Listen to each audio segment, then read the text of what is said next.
నమస్తే welcome to our channel నేను మిషాల్ని AP మద్య కుంభకోణం కేసులో ఆల్రెడీ ముగ్గురు పరారీలో ఉన్నది మనం చూస్తూనే ఉన్నాం మరి ముఖ్యంగా చెప్పాలంటే బాలాజీ గోవిందప్ప అయితే అరెస్ట్ అయ్యారు అరెస్ట్ అయిన తర్వాత రిమాండ్ రిపోర్ట్లు అయితే కీలక అంశాలు అయితే వెలుగులోకి వచ్చాయి అవేంటి మనం చర్చించుకునే ముందు మన స్టూడియోలో senior journalist doctor Kanakadurga Vadlamani గారు ఉన్నారు వారిని అడిగి కొన్ని విషయాలు మనం తెలుసుకుందాం నమస్కారం మేడం నమస్తే అండి మేడం లిక్కర్ స్కామ్కు సంబంధించి ఆల్రెడీ ముగ్గురు పరారీలో ఉన్నది మనకి వార్తలు వచ్చాయి మరి ముఖ్యంగా చెప్పాలంటే బాలాజీ గోవిందప్ప అయితే అరెస్ట్ అయ్యాడు పరారీలో ఉన్న అతను ఎక్కడన్నా సరే పట్టుకొని తీసుకొని వచ్చారు తర్వాత ఆయన విచారించిన తర్వాత రిమాండ్ రిపోర్ట్లు అయితే కీలక అంశాలు అయితే వెలుగులోకి వస్తున్నాయి ఇంకా తర్వాత పరిణామాలు ఎలా ఉంటాయంటే ఏం చెప్తారు మేడం అంటే మీకు అర్థమవుతుందా ఇప్పుడు బాలాజీ గోవిందప్ప నోరు విప్పారు రిమాండ్ రిపోర్ట్లో ఆయన నిజాలు మాట్లాడారని తెలుస్తోంది ఇవాళ సాక్షి పేపర్లు అందుకు భిన్నంగా రాశారు చూసారా మీరు వాళ్ళు ఏమంటున్నారు మేము అసలు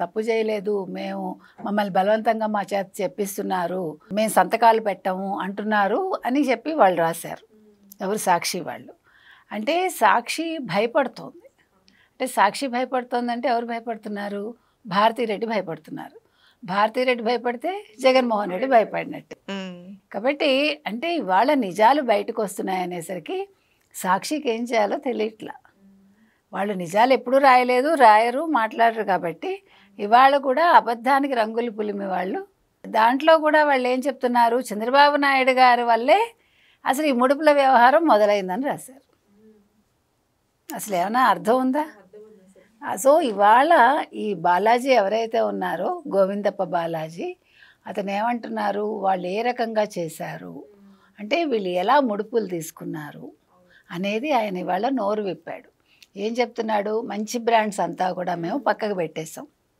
అసలు అవి మార్కెట్లోకి రాకుండా చేశారు ఈ చెత్త బ్రాండ్స్ ఏవైతే ఉంటాయో ఇవేం చేశారు ఒక్కొక్కరికి కొంత కాలం అనమాట ఇప్పుడు మీరు ఇంత పర్సంటేజ్ ఇస్తారా ఫస్ట్ స్టార్ట్ విత్ 12% ఎంతో మనం విన్నాం 12%తో ఒకళ్ళకి ఇస్తారు ఒక నెల అయ్యాకో 2 నెలలు అయ్యాకో 12% కాదు నువ్వు 18% ఇవ్వాలి లేకపోతే 20% ఇవ్వాలి వాడు ఒప్పుకోకపోతే ఇంకెవరినో తీసుకొస్తాడు ఆ ప్లేస్లో ఇట్లా వీళ్ళు చీప్ లిక్కర్ అనేది తయారు చేయించి ₹1 ఉన్నదాన్ని 100 రూపాయలకి అమ్మి ఆ డబ్బులు ఏం చేశారో మనకు తెలుసు ఇంకా నెక్స్ట్ మీరు అన్నారు గోవిందప్ప బాలాజీ ఇంకేం చెప్తాడో అవును ఇంకా ఏం చెప్తాడు అనేది మనకి తెర మీద చూడాలి అంటే ఇప్పుడు మీరు ఈస్ట్మన్ కలర్ మూవీ అనేది జగన్మోహన్ రెడ్డి కళ్ళ ముందు రేపొద్దున కనిపిస్తుంది ఎందుకంటే ఇప్పుడు అసలు మొత్తం ఈ మద్యం స్కామ్ మనం విన్నది ఇంతవరకు ఏం విన్నాము మిథున్ రెడ్డి తీసుకెళ్ళి 3,100 కోట్లు తాడేపల్లికి ఇచ్చేవారు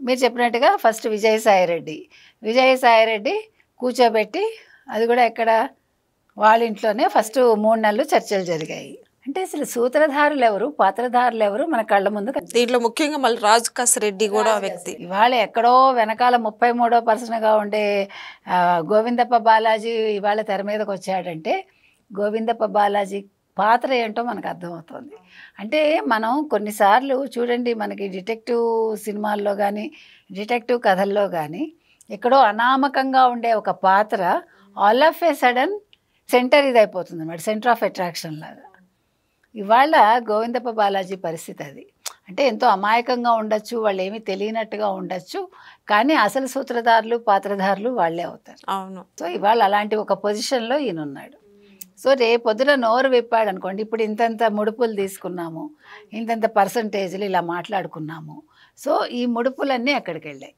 సో మనం ముడుపు అనే పదం వాడుతున్నాం తాడేపల్లి ప్యాలెస్ చుట్టూ తిరుగుతున్నాయి అన్నట్టు మనకు వార్తలు కూడా వస్తున్నాయి మేడం అంతే కదా see all roads are all ఇదంతా కూడా ఎక్కడికి లీడ్ అవుతాయి అట్లాగా వీళ్ళందరూ కూడా ఎక్కడికి లీడ్ అవుతారు తాడేపల్లికే లీడ్ అవుతారు లేదంటే యలహంక సో ఇవాళ డబ్బులన్నీ తాడేపల్లి ప్యాలెస్లో దాచారా యలహంకలో దాచారా మీకు ఆ రోజు గుర్తుందా తాడేపల్లి ప్యాలెస్కి ఒక కంటైనర్ వెళ్ళింది సో ఆ కంటైనర్లో ఈ డబ్బంతా తరలించారా ఇప్పుడు 4,000 కోట్లు దుబాయ్కి వెళ్ళాయి అది క్విట్ ప్రోకోనా లేకపోతే అదేంటి హవాలా మనీయా ఇవన్నీ తేలాలి కదా మీరు ఎక్కడా కూడా కోట్లు తప్ప 1,000 కోట్లు తప్ప మామూలు మాటలు మనం జగన్ హయాంలో వినలేదు అంటే స్కామ్స్లో ప్రజలకు ఇచ్చింది 100 వీళ్ళు దోచింది 100 కోట్లు కాబట్టి ఈ గోవిందప్ప బాలాజీ ఎంత కీలకమో ఈ కేసులో మనకు అర్థమవుతోంది.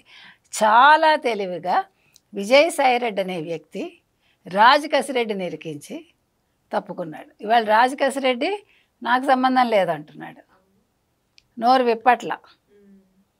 వీళ్ళందరూ ఈ 3 పదాలు ఏవైతే బట్టి పట్టారో, మీరు ఈ 3 పదాలు కాదు ఇంకా మీకు 30 పదాలు తెలుసు, నోరు విప్పండి అని సిట్ వాళ్ళు అంటున్నారు. కాబట్టి ఇప్పుడు గోవిందప్ప బాలాజీ వల్ల రేపొద్దున జగన్ పరిస్థితి ఏంటి? ఇప్పుడు జగన్ అసలు ఇవాళ గట్టిగా మాట్లాడితే జగన్ అసలు కౌంటర్ ఇవ్వాలి దీనికి, కానీ వాళ్ళు ఎవరూ మాట్లాడటల్లా. ఇవాళ వాళ్ళు రాష్ట్ర మహిళా విభాగం ఒక తాడేపల్లిలో ఇవాళ వాళ్ళు సమావేశం పెట్టుకుని వాళ్ళు పనికిమాలిన మాటలు మాట్లాడుతూ చంద్రబాబు నాయుడు తిడుతున్నారు తప్ప ఆ స్కాముల గురించి మాట్లాడే ధైర్యం ఒక్కడికి కూడా లేదు. ఇప్పుడు నిజంగా తప్పు చేయకపోతే ఈ పార్టీకి మీకు సజ్జల రామకృష్ణారెడ్డి అనేవాడు ఇవాళ కన్వీనరు, 33 మంది సభ్యులతో వాళ్ళు పొలిటికల్ ఇది పెట్టుకున్నారు కదా. మరి పిఎస్సి పెట్టుకున్నప్పుడు పిఎస్సి తరఫున మాట్లాడాలిగా, ఎక్కడ మాట్లాడటల్లా, 33 మంది మాట్లాడటలేదు. అంటే ఎవడికి వాడు స్కాముల్లో ఇరుక్కుని ఎవరు ఏం నోరు విప్పితే ఏం తంటా వస్తుందో, ఇది ఎక్కడికి లీడ్ అవుతుందో అనే భయంలో ఉన్నారు ఇవాళ. కాబట్టి ఇవాళ గోవిందప్ప బాలాజీ అనే వ్యక్తి ఎంత కీలకం అనేది అర్థమవుతుంది. సో తెలివిగా అందుకే విజయసాయిరెడ్డి ముందే పార్టీకి, పార్టీ సభ్యత్వానికి, మొత్తం అన్నింటికీ రాజీనామా చేసి నేను రాజకీయాల్లో ఉండనని తప్పుకున్నాడు. ఈరోజు గోవిందప్ప మరి విచారణలో మరి చెప్తే మొత్తం నోరు విప్పి మాట్లాడితే ఇక నెక్స్ట్ జగన్మోహన్ రెడ్డి పేరు వస్తుందా, భారతిరెడ్డి గారి పేరు వస్తుందా, లేకుంటే ఇంకా ఇద్దరు పరారీలో ఉన్నారు ధనంజయ్ అని ఇంకొక ఆయన, వాళ్ళ పేర్లు వస్తాయంటే ఎవరి పేర్లు చెప్తారు మేడం మీరు? అందరి పేర్లు రావచ్చు, అంతే కదా. ఇప్పుడు ఏ ఒక పేరు చెప్పినా ఫస్ట్ ఇప్పుడు జగన్మోహన్ రెడ్డి పేరు చెప్పారనుకోండి, భారతిరెడ్డి ఇంక్లూజివ్. అదేవిధంగా వీళ్ళిద్దరూ ఇప్పుడు అసలు దొంగ దొరికితే ఈ కొసరి దొంగలు ఎక్కడికి పోతారు? ఆటోమేటిక్గా వస్తారు కదా. కాబట్టి పోలీసులు కళ్ళు కప్పి వీళ్ళు ఎక్కడికి వెళ్ళిపోతారండి? ఇప్పుడు పోలీసులకు చేతకాక కాదు, తెలియక కాదు కదా, they are waiting for the time అంతే మేబీ. కాబట్టి ఇవాళ గోవిందప్ప బాలాజీ డిసైడ్ అయ్యే ఉంటాడు, ఎందుకంటే దొరుకుతానని అనుకోలేదు, దొరికాక నోరు విప్పక తప్పట్లేదు. ఇప్పుడు అసలు ఇతను దొరుకుతాడని వాళ్ళు ఊహించలేదు. కాబట్టి ఇక్కడ ఇంకొక పెద్ద విషయం ఏంటంటే, ఇప్పుడు గోవిందప్ప బాలాజీకి ప్రాణభయం ఉంటుంది, అదే సెక్యూరిటీ బాగా బలంగా ఉండాలి. ఎందుకంటే సినిమాల్లో మనం ఎన్ని చూడలేదు, ఏదో ఒక పక్షిని చంపేసినట్టు ఒక గుండుతో చంపేస్తారు అట్లాగా. అంటే అతనికి అంత రక్షణ కావాలి. రక్షణ వలయంలో మీరు గోవిందప్ప బాలాజీని పెట్టాలి. పెట్టినప్పుడు ఆ రక్షణ వలయంలో కూడా మళ్ళీ వైసీపీ సానుభూతి పరులు ఎవరు ఉండకూడదు పోలీసుల్లో కూడా. అంటే ఎంత క్లిష్టమైన పరిస్థితుల్లో ఇవాళ ఆంధ్రప్రదేశ్ ఉందో మీరు చూడండి. ఎవరిని నమ్మలేని స్థితిలో ఇవాళ ఒక రాష్ట్రం తయారైందంటే దీనికి అంతటికీ వైసీపీ కారణం. అంటే 2019 నుంచి 24 మధ్యకాలంలో 5 ఏళ్లలో వాళ్ళు చేసిన పని ఇది కదా.